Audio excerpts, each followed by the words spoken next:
Transfer అంటారు, teachers transfer అవుతారు, ఉద్యోగస్తులు ట్రాన్స్ఫర్ అవుతారు, ఫ్యామిలీలు ట్రాన్స్ఫర్ అవుతారు. ట్రాన్స్ఫర్ అంటే ఒక దగ్గర నుంచి ఒక దగ్గరికి వెళ్ళేదాన్ని ట్రాన్స్ఫర్ అంటారు. మరి మనమైతే అమ్మ కడుపులో పుట్టాము, యేసు ప్రభు ట్రాన్స్ఫర్ అయ్యాడు. మనం తెలుగు వాళ్ళం కనుక తెలుగు భాషలోకి అనువదించేటప్పటికి పుట్టాడు అన్నారు. ఇది గమనించండి. దేవుడు సావు పుట్టుకలు లేనటువంటి వాడు దేవుడు. దేవుడు పుట్టడం ఏంటి? నవ్వులాటగా ఉంది. దేవుడు పుట్టడం కాదు. ఇంగ్లీష్ బైబిల్లో ట్రాన్స్లేషన్ మనం చూస్తే టు ద ట్రాన్స్ఫర్ అని ఉంటుంది. ఎక్కడి నుంచి? ఆకాశము నుండి భూమికి ట్రాన్స్ఫర్ అయ్యి వచ్చాడు. తల్లి గర్భంలోకి, మరియా గర్భంలోకి వచ్చాడనే సంగతి, వస్తాననే సంగతి యేసు ప్రభు మరియమ్మ గర్భములో పడక మునుపు 750 సంవత్సరాల క్రితం యెషయా పలుకుతున్నాడు. ఇదిగో ఒక సమాధానకరుడి లోకానికి వస్తాడు.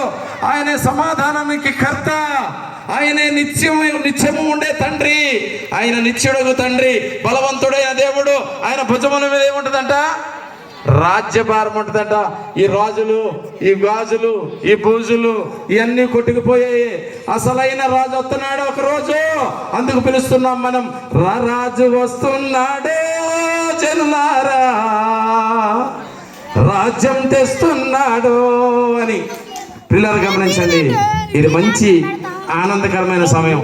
అందరు మొక్కలు అంటే ఎలా పెట్టుకున్నారు?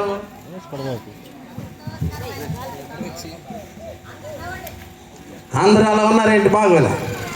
కనుక ఇదిగా తల్లిదారా, ఇక్కడ ఎంతమంది మేము ఆడవాళ్ళమే అనుకుంటారు? ఎంతమంది వచ్చేయండి.